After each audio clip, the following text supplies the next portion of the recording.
This week on the Writers Detective Bureau, Boot, Deconfliction, and pending further leads. I'm Adam Richardson, and this is the Writers Detective Bureau. Welcome to episode number 70 of the Writers Detective Bureau, the podcast dedicated to helping authors and screenwriters write professional quality, crime-related fiction. And this week, I'm answering your questions about being on field training as a trainee police officer, how interagency deconfliction works for narcotics investigations, and what paperwork duties in the Detective Bureau might really look like. But first, I need to thank my Gold Shield patrons Deborah Dunbar from DeborahDunbar.com, CC Jameson from CCJameson.com, Larry Keaton, Vicky Tharp of VickyTharp.com, Chris Ann, Larry Darter, Natalie Borelli of NatalieBorelli.com, Craig Kingsman of CraigKingsman.com for their support, and to Joan Raymond of JoanRaymondWritingAndDesign.com for upping her monthly pledge to the Gold Shield level. And I am also hugely thankful for my coffee club patrons. I really do appreciate you. You can find links to all of the writers supporting this episode in the show notes at writersdetective.com/70. And to learn about setting up your own Patreon account for your author business, or to support the show for as little as $2 a month, visit writersdetective.com/Patreon. Patreon.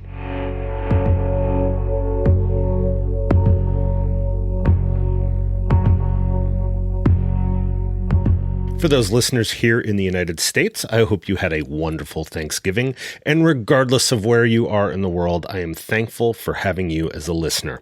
I spent my Thanksgiving at home, fortunate not to have to work, surrounded by friends and family, which more than makes up for the fact that I will be working through Christmas Eve and Christmas Day, which I'm happy to do, so my counterpart will be able to be at home with his little ones on Christmas morning. With this being the last day of November, it also means we've hit the end of NaNoWriMo. So if you were taking part, I hope you hit your writing goals. All right, let's get into this week's first question. This week's first question comes from Darlene Cheney, who posted in our Facebook group, which, if you haven't joined yet, you can quickly find by going to writersdetectivebureau.com/Facebook. Darlene writes, "Yep, it's me again. I've been told that a rookie cop has to have their field training officer, FTO, with them at all times while on duty. Is this correct?" Darlene posted this in our Facebook group, and Gold Shield patron Craig Kingsman helpfully replied, "Well, the rookie can use the restroom by himself." In all seriousness, FTOs are there to train the new officer. So yes, if they are still in the FTO phase, meaning still in field training, they should be with them at all times when out in public. And this is primarily for the trainee's own safety. As I've mentioned on this podcast before, the majority of the tactics that we've developed over the years when it comes to officer safety tactics are ones learned from officers being killed in the line of duty. So if your trainee's only law enforcement experience is having gone through 6 months of a police academy, or however long it was, then they still have a ton to learn about doing the job safely in the real world, meaning not getting themselves or their partners killed. When you are out in public and you're in uniform, things happen in an instant. And it seems that some cops, and I know that military veterans will attest to this too, but it seems that every squad or unit has someone that gets more than their fair share of the random, crazy, unavoidable stuff happening to them or right in front of them. And we call these officers shit magnets.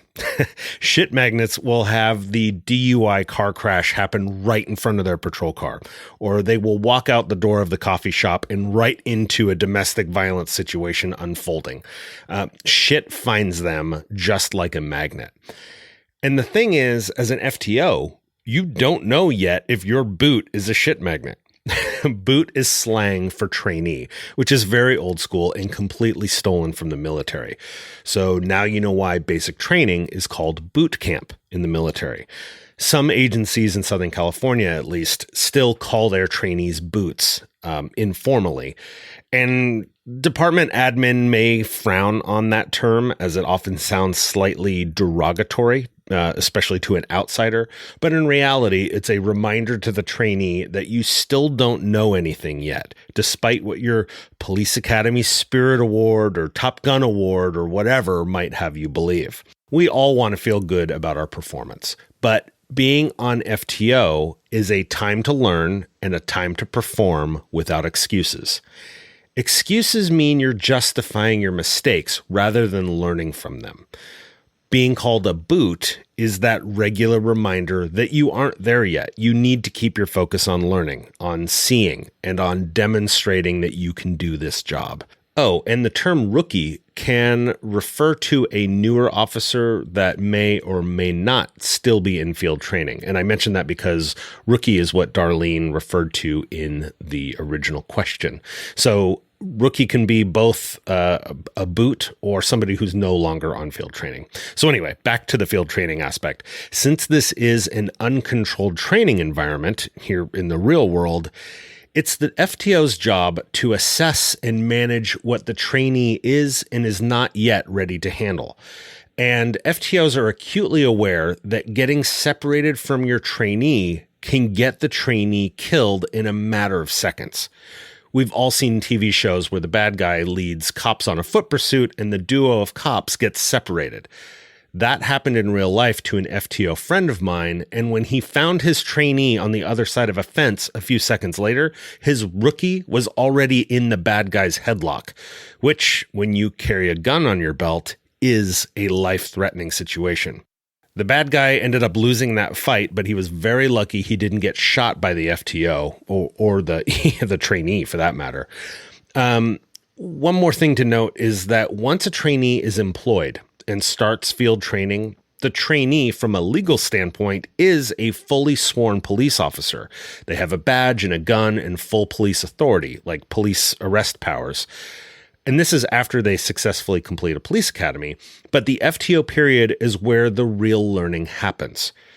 I kind of equate it to learning to drive. You took the driver education class, then you drove with an instructor or your parent while you had a permit, and then eventually you passed your driver's license exam and the DMV issued you a driver's license.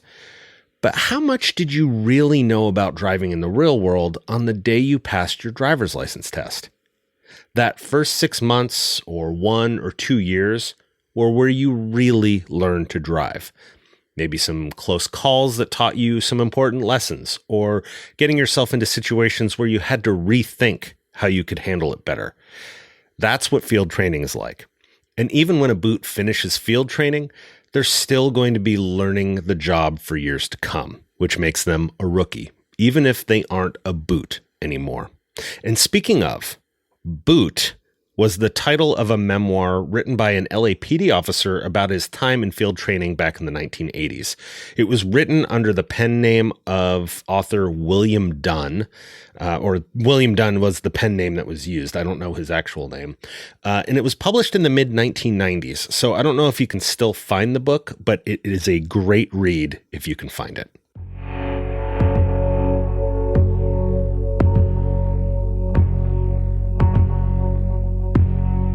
Chris Lefebvre writes, I'm curious about the potential for abuse of deconfliction protocols. Could, for example, corrupt members of a rural sheriff's department who profit from drug trafficking use deconfliction as a means of counter-surveillance? By that I mean spotting outside agencies who may be conducting investigations in or near their territory without their prior knowledge.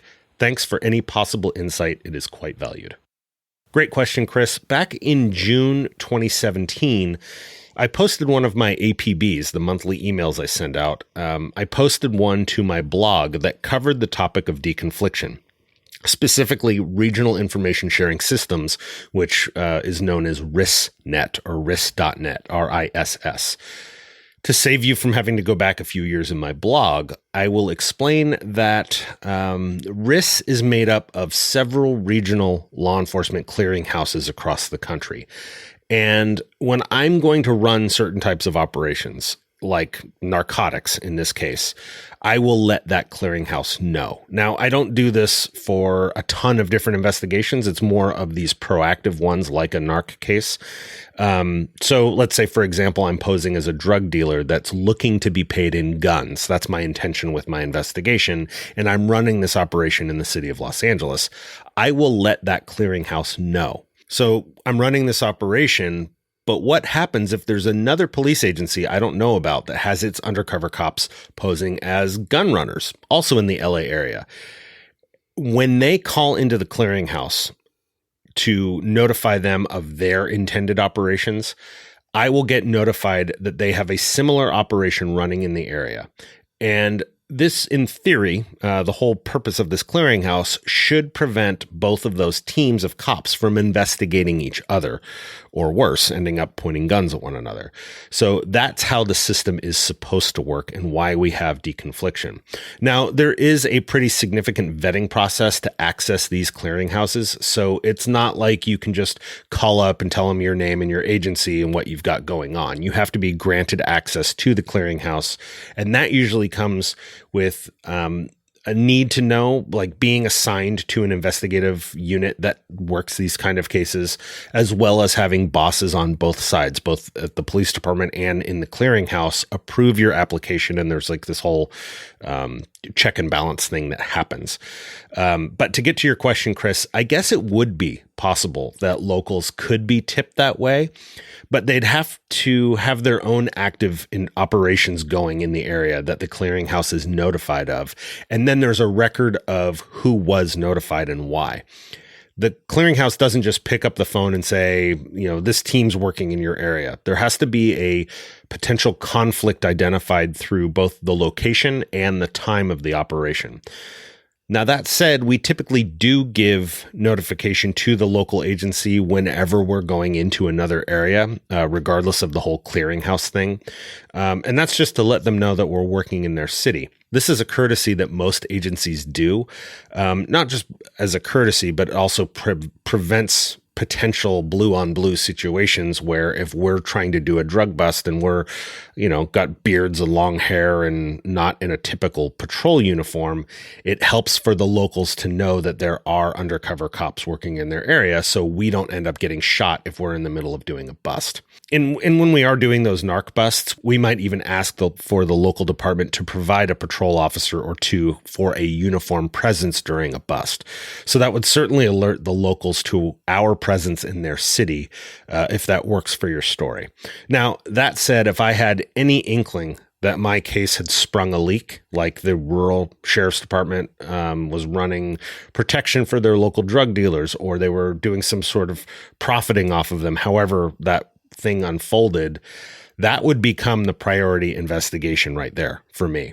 So public corruption cases are huge deals. So that would actually develop into a great case to work. That would definitely make more of a difference in that community than just arresting a local drug dealer. So I hope that helps, Chris.